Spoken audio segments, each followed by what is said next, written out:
What began as a quiet, almost routine announcement from Buckingham Palace quickly spiraled into one of the most emotionally charged royal controversies of the decade. Princess Diana, beloved by millions, has remained untouched in her private resting place for over 27 years. But now the royal family's huge announcement about Princess Diana's tomb just shocks everyone. The whisper before the storm. It began quietly, with a press release from the Royal Communications Office on a gray Tuesday morning. As the announcement went out, it was largely unnoticed at first.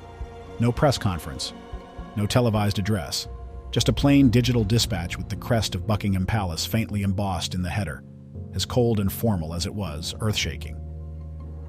Most who read it scanned the first few lines with detached curiosity, expecting another procedural update, perhaps about renovations at Kensington Palace or a charity initiative under the Prince of Wales. But buried within the text, wrapped in a veil of careful wording and emotional restraint, was a phrase that shattered the stillness like thunder rolling in from a distant storm. Given recent developments regarding Princess Diana's burial site, the royal household is in the process of reviewing materials that may lead to a formal investigation. There it was, cool, controlled, deceptively gentle. Yet beneath those words was a tectonic shift, a hint that something long buried, both literally and metaphorically, was being stirred again. It had been over 25 years since the world last gathered in stunned unity to mourn her passing on August 31st, 1997. A day still vivid in the nation's collective memory.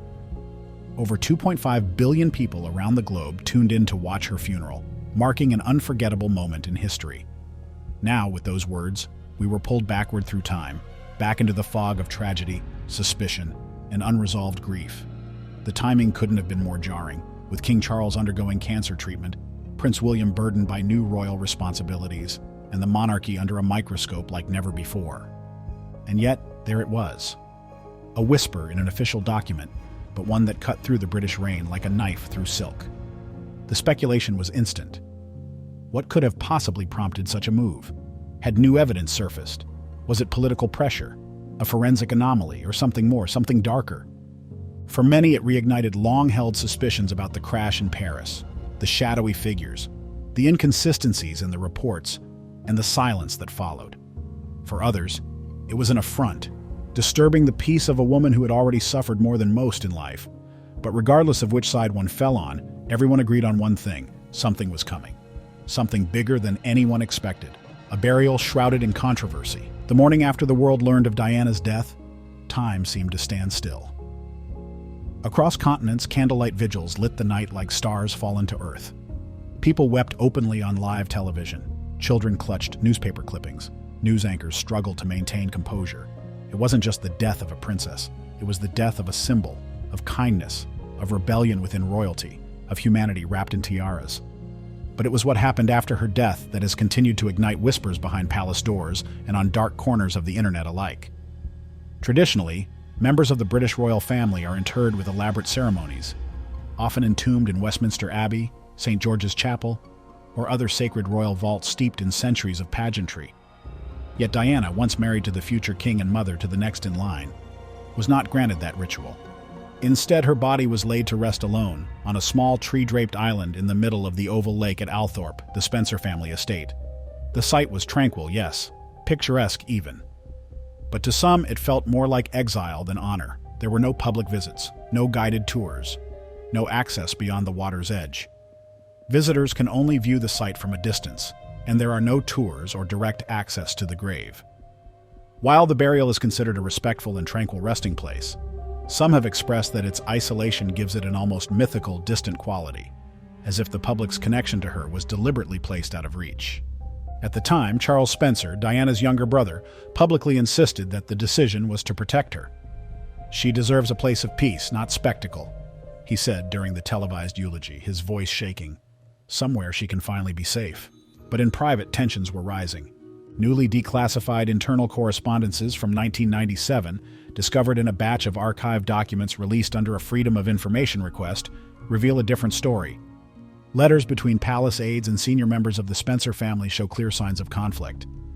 The royal family reportedly wanted a more traditional burial, perhaps not Westminster, but certainly somewhere more visible. Yet the Spencers resisted, citing Diana's fraught relationship with the institution. Stranger still, A diary entry, reportedly recovered from a close friend of Diana, claimed the princess had confided her burial wishes months before her death. "If something happens to me," she had allegedly written, "I don't want to be left in that place. I belong somewhere the people can find me." That place being Althorpe, and yet Althorpe is where she was buried, with unprecedented security. Cameras, motion-triggered alarms, armed guards, some even posted underwater to prevent any unauthorized access to the lake bed. Why so much secrecy for a woman who once walked freely among crowds, shook hands without gloves, and embraced the sick and the poor against royal protocol? The public was told it was about privacy, about dignity, about keeping the site from becoming a media circus. But even that narrative has begun to erode in the wake of more recent discoveries. A confidential report from French authorities, quietly reevaluated in 2017 but never publicly acknowledged, documented inconsistencies in the timeline between the crash and the transport of Diana's body.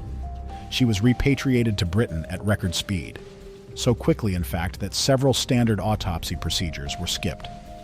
Toxicology samples were limited. No independent forensic review was granted before the coffin was sealed, under lead no less, making exhumation nearly impossible without damaging the remains. And here lies the question that refuses to die: why the rush? Some believe the answer lies in control, in the delicate dance between the monarchy and the media, between the Spencer family's desire to shield Diana and the royal family's need to contain the narrative. Others speculate darker reasons involving what Diana may have known or intended to reveal in the days leading up to her death. Because the truth is, Diana was no longer just a royal. She was a rogue force, loved by the people but viewed by the firm as unpredictable, perhaps even dangerous. Her relationship with Dodi Al-Fayed, her humanitarian efforts beyond royal oversight, her rumored plans to move to the US and redefine her global image, all of it posed a threat to the crown's control over its most famous former member. So was her burial at Althorpe truly about peace? Or was it about putting distance between Diana and the legacy she was building? As her island remains locked away, so too does the truth. And perhaps, just perhaps, that's exactly how someone wanted it. The secret beneath the lake. Earlier this year, during what was meant to be a routine erosion control assessment near the ornamental lake at the Althorpe estate, structural engineers stumbled upon something wholly unexpected. As part of a long-planned shoreline stabilization project, sonar scans were being conducted beneath the small, man-made island at the center of the lake, the very island where Princess Diana was laid to rest. Initially, the engineers believed they had located nothing more than structural reinforcement, perhaps remnants of earlier construction meant to protect the burial site from water damage over time. But the data told a different story. Beneath the surface, embedded deep within the silt and stone, lay something far more complex. A sealed concrete vault, large, purposeful, and most unsettling of all, not found on any estate blueprints, burial records, or architectural logs maintained since the 1997 reinterment of Diana, Princess of Wales. Its presence was as inexplicable as it was deliberate. The shape of the vault was unconventional, not merely a box, but a geometric anomaly, a chamber within a chamber that defied easy explanation. Internal echo mapping revealed layered hollows and structured compartments, suggesting not just storage, but design, precision, intent. Alarmed by the find, local officials escalated the matter, but before word could spread, the Crown intervened. In hushed coordination with the royal household, a team of forensic historians, archaeologists, and military-grade structural analysts were flown in under non-disclosure orders. Their task was twofold: identify the vault's purpose and determine whether it posed a risk, structurally, historically, or reputationally. After days of preliminary scans and silent night operations on the estate grounds, the team issued a quiet internal statement to the palace. The contents of the vault are inconsistent with the known burial artifacts listed in 1997. What exactly lay within that sealed vault, and why it had been omitted from every official record, remains tightly classified, but the implication was chilling. Harry and William pulled back in. The revelation sent ripples through the highest levels of the monarchy, long before the public ever got wind of it. According to sources close to the palace, it was King Charles III himself who made the decision to inform his sons personally. The phone calls were not scheduled, not filtered through aides. Charles reached out directly, one after the other, requesting their presence at Althorpe with a tone described as grave by insiders. Within 72 hours, both Prince William and Prince Harry arrived quietly at the estate, just as dawn was breaking over the frost-lined grass of Northamptonshire. William arrived promptly, accompanied by elite members of the Royal Security Unit and senior legal advisors from the palace chambers. But Harry, having traveled from the US, needed a bit more time. He reportedly arrived a few hours later, flown in via a private jet, accompanied by his security detail and an additional private counsel who had not previously been associated with royal affairs. No press was notified. No statements were made. The gates of Althorp closed silently behind them. For nearly 7 hours, the brothers remained on the grounds, meeting behind locked doors with King Charles and Earl Spencer, Diana's brother and the custodian of the estate. What was said in that meeting remains a mystery, protected by generations of royal protocol. But what emerged from that room left a visible mark. One long-serving staff member stationed near the side entrance to the estate chapel whispered to a fellow worker as the brothers left, "They looked like they'd seen a ghost." William's expression was blank, haunted even. Harry's jaw was clenched, his knuckles white as he gripped the SUV door. Neither acknowledged the small group of estate staff who had lined the path out of quiet respect. From that moment forward, the tone within royal circles changed. Something had been found beneath the lake, and whatever it was, it pulled the two estranged brothers back into a story neither of them were prepared to revisit: the royal announcement. At precisely 4 p.m. GMT, the ornate double doors of the Buckingham Palace media wing creaked open. Out stepped Sir Malcolm Withers, a senior royal spokesperson known for his icy composure and unshakable loyalty to the House of Windsor. But on this day, even he looked unsettled. The weight of history pressed against every word that followed. "As part of our ongoing investigation into certain materials discovered at Althorp Estate," he began, his voice tight with restraint, "we are formally announcing that discussions are currently underway regarding the possible temporary opening of the tomb of Diana, Princess of Wales." A stunned silence rippled through the assembled press corps. Gasps were audible. The royal family's huge announcement about Princess Diana's tomb just shocked everyone. This was not just a royal update. It's an historic tremor, and this is disturbing. For the first time since that sorrowful day in 1997, when the world watched Diana be laid to rest on a secluded island within her family's ancestral estate, the possibility of disturbing her final resting place was being entertained. And it was no longer a rumor. It was real. What exactly had been found? Why now, after 27 years of near silence? Was this truly about honoring Diana, or was something else at play? The palace refused to elaborate, but whispers spread like wildfire. Some speculated it was about long-lost letters, possibly locked away in a secret compartment near her burial site. Others believed it had to do with an item that didn't belong, something placed there deliberately, either as tribute or as a warning. And then, the most shocking rumor of all emerged from an unnamed insider: DNA verification. The implications were immediate. Was this about questioning maternity, paternity, or even more unthinkable? Was something in the royal bloodline being challenged? As the broadcast ended and the camera feed cut, one thing became unmistakably clear. This announcement wasn't just a royal formality. It was a spark in dry grass. The storm had only just begun. The Paris connection reopened. For years, the flames of conspiracy had flickered quietly, but now, seemingly out of nowhere, they roared back to life. And once again, all eyes turned to Paris.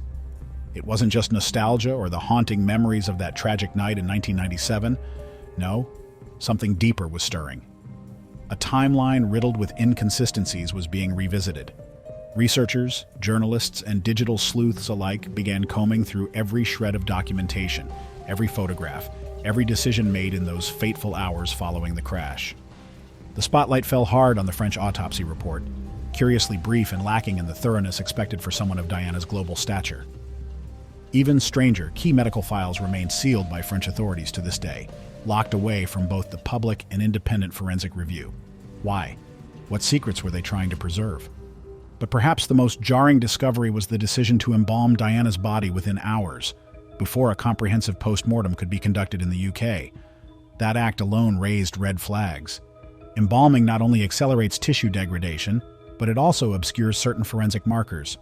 For a royal figure, whose every movement was traditionally documented with extreme precision, this swift embalming was not only suspicious, it was utterly unprecedented. To this day, no official explanation satisfies the legal and royal experts who've come forward. It wasn't just unorthodox, it was a breach of both legal procedure and royal protocol. And more than that, it may have prevented critical information from ever being uncovered. Now, with talks emerging that Princess Diana's tomb may be reopened for verification, what was once whispered on obscure message boards and deep web forums had finally crept into mainstream consciousness. What was once dismissed as a wild theory had been handed a terrifying dose of plausibility. And with that, one question pierced through the noise like a siren. What if it's not her in the tomb? The notion sounds like something torn from a Hollywood script, impossible, implausible, even grotesque.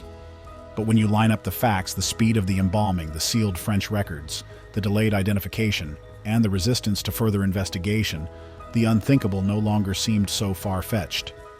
And somewhere in the silence between those resurfaced whispers, a darker possibility took root. If it's not her in the tomb, then where is she? Or worse, what else have we been told that isn't true? Theories flood in. As the royal family continues to maintain an ironclad silence, an unsettling truth sets in. When answers are withheld, speculation thrives. And in the case of Princess Diana's tomb, the silence has become deafening. What did they find beneath Princess Diana's final resting place? Of all the whispered possibilities, one theory eclipses the rest in sheer plausibility and weight: the recovery of Princess Diana's missing personal journal. For decades, rumors have swirled that Diana maintained a deeply personal diary, one that chronicled not only her turbulent marriage to Prince Charles, but also the behind-the-scenes conflicts with the crown, her observations about royal protocols, and even foreboding notes about her safety in the months before her death. Royal insiders have speculated for years that this diary mysteriously disappeared in the days immediately following her death. If it has now surfaced, buried with her, either by Diana's own wishes or by someone else, its contents could be cataclysmic for the monarchy. Then there's the theory that sends shivers down spines, not because of what it says, but what it dares to imply. According to this narrative, a second coffin lies beneath the one publicly known to hold Diana's remains. Some claim it contains personal effects, her letters, her favorite jewelry, or gifts from her sons. Others go further, suggesting it holds decoys, records, or even evidence too sensitive to ever be released. But the darkest version of this theory postulates that Diana's actual remains were secretly relocated years ago, and that the current site at Althorpe is merely symbolic, a beautiful, tragic facade. Royal skeptics point to irregularities in the original burial, the unusually fast handling of her remains, and the lack of official photographic documentation during key moments.